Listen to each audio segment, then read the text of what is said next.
பேசினாரு. அவர் நடிப்பை எடுக்கூடாதுன்னு சொல்லிட்டு ஆதரவாளர் சொல்லியிருக்காரு. எப்படி நீங்க பாக்குறீங்க? ஐஸ்கிரீம் சாப்பிட போல மாதிரி பேசுறாரு விஜய். இவங்களுக்கெல்லாம் என்ன செய்யணும்னே தெரியல. இந்த அதிமுகல ஒரு பழைய பெருச்சாளிகளுக்கு என்ன செய்யணும்னு தெரியல. அந்த பழைய பெருச்சாளிகளுக்கெல்லாம் ஒன்னே ஒன்று சொல்றேன், டெபாசிட் ஆகுது வாங்க முடியுமான்னு பாருங்க. அந்த பழைய பெருசா அனைவரும் சொல்றேன். ஏன்னா யார் இவர் அவரே எல்லாம் சொல்ல தேவையில்லை. இவங்க எல்லாரும் பேச வேண்டியது திமுக பேசுறாங்களா மீனா இல்ல. 4 நாள் ஒரு 6 மாசத்துக்கு முன்னாடி வரைக்கும் உங்களுடைய பொதுச் செயலாளரை தற்கூரி பழனிசாமி, தவழ்ந்து போய் பதவி வாங்கிய பழனிசாமின்னு சொன்ன அண்ணாமலையுடன் கூட்டணி வைக்கிற உங்களுக்கு நீங்கள் வாட் இஸ் இட் கூட்டணி சேர்ந்த உங்களுக்கு பேசுவதற்கு, பொதுவில் பேசுவதற்கு எந்த தகுதியும் கிடையாது. அவங்கள பத்தி நாங்க பேச வேண்டியதில்லை. இந்த பழைய பரிச்சாலையில் அனைவரும் அவங்களுடைய சொத்துக்களை காப்பாற்றுவதற்காக இன்னைக்கு பாரதிய ஜனதாவுடைய அடிமைகளாக இருக்கிறார்கள். அவரை பற்றி எங்களுக்கு கவலை இல்லை. வெற்றி வாய்ப்பு எப்படி சார் திருப்ப அங்க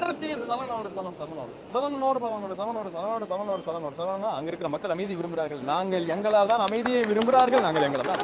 அங்க வந்து பாரதிய ஜனதா கட்சியோ அதிமுக இல்ல, பாரதிய ஜனதா கட்சியோ இல்ல வேற எந்த கட்சியோ ஆட்சிக்கு வந்தாலும், வேற எந்த கட்சி அங்கே வந்து வெற்றி பெற்றாலும் அங்கே அமைதி இருக்காது. தமிழக வெற்றி கழகம் வந்தால் மட்டும்தான் திருப்பங்கம் அமைதியை திரும்பும். நாங்கள் வந்துதான் அமைதியை நிலைநாட்டுவோம். எப்படி முன்னாடி எப்படி இருந்துச்சோ அதே சூழ்நிலையில் அமைதியான சூழ்நிலை கண்டிப்பாக